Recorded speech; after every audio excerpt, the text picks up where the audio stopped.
ကြီးနေတယ်မွေးရရမ်းရွာကြီးဒါကြီးနေပတ်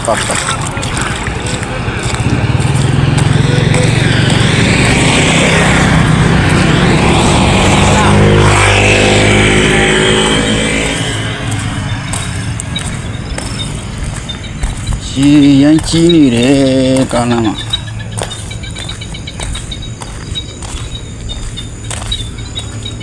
တောတောင်ဒေသသဘာဝအရန်လှပ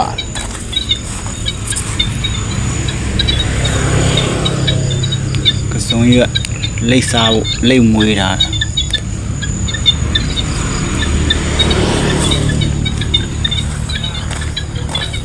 လိတ်ကလည်းတော်တော်ကြီးတာလမ်းမလောက်ဒီမှာကလေးပဲရှိတယ်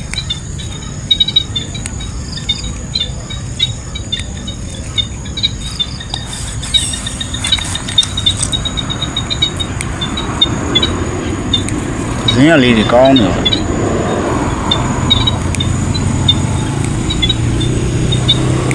နည်းနည်းမိုးလျှော့သွားရင်တိတ်မမြင်ရတော့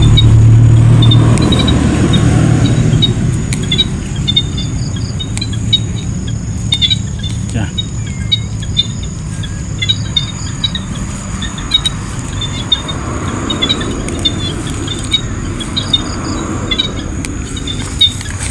နေဆိုရင်တတိယညဆိုရင်မေလို့မြတ်